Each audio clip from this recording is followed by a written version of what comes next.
1979-yil. Biz Iroqdamiz. Yaqinda tayinlangan prezident partiyadoshlarini Bag'doddagi mahalliy teatr zaliga yig'di. Uning ismi Saddam Husayn. Prezident bo'lganiga hali bir hafta ham bo'lmagan, lekin Iroq uniki va buni hammaga ko'rsatmoqchi. Iyul oyi. Tashqaridagi harorat 40 darajaga yaqin. Teatr ichi esa ayanchli darajada issiq.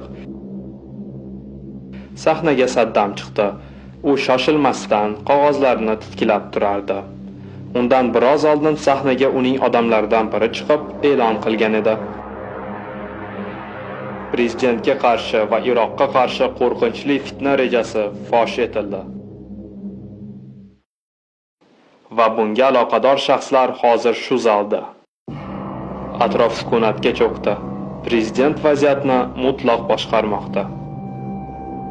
So'ng Saddam sahnaga bir odamni chaqirdi. Uzun bo'yli, o'rta yoshlardagi bir shaxs yo'lakchadan yurib chiqdi. Uning ismi Muhyi Abdul Husayn, Revolyutsiya qo'mondonlik kengashining a'zosi, qudratli shaxs. Lekin yaqinda u Saddamga bir uchrashuvda qarshi chiqqan edi. Bu esa katta xato bo'lgan. Muhyi mikrofon oldiga kelib turdi va asta-sekinlik bilan iqror bo'la boshladi.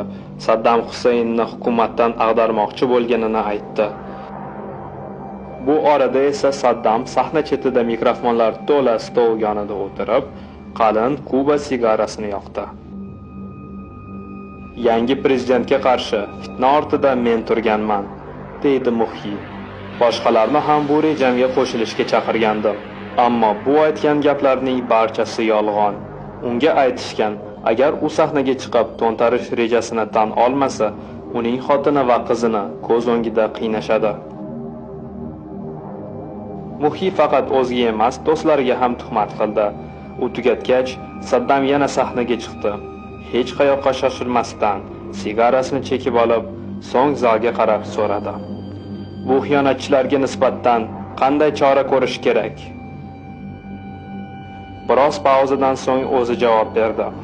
Qilishdan boshqa chora yo'q. Zaldagi hamma jon jahdi bilan chapak chalishardi. Boshqa nima ham qila olishardi. Keyin esa Saddam shunday dedi: Men ismingizni o'qiganimda so'zsiz gapirmasdan turing. Partiya shiorini aytib, zalni tark eting. U birin-ketin ismlarni o'qiy boshlaydi. Har birlari o'rnidan turib, partiya shiorini aytib zaldan chiqib ketishardi.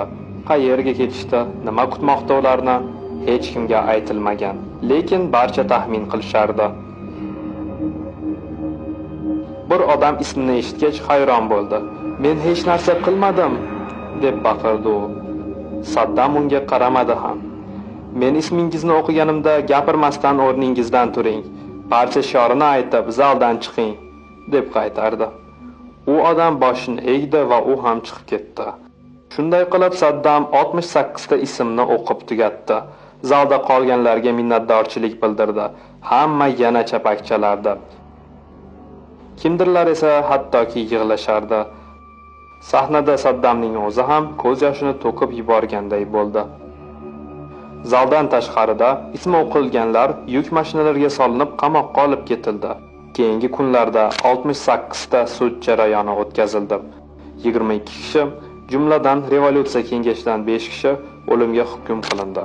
Saddam qatlni amalga oshiradigan jallodlar sifatida o'zini partiyadoshlarini tayinladi. Albatta ular jallod emas. Mahbuslar reja tuzilgan binoga olib kelinib, u yerdagi hovlida tiz cho'ktirilib, ularni ko'zlarini bog'lashdi. Har bir jallodga qurol berildi va o'z qurboni topshirildi. Ular kechagina do'stlari va partiyadoshlari bo'lgan. Hamma qatlni o'z ko'zlari bilan guvoh bo'lishlari uchun Saddam katta namoyish uyushtirgandi. Minglab odamlar ko'chaga chiqib Saddamni olqishlardi. Mahbuslarni nafrat bilan qarg'ashar edi.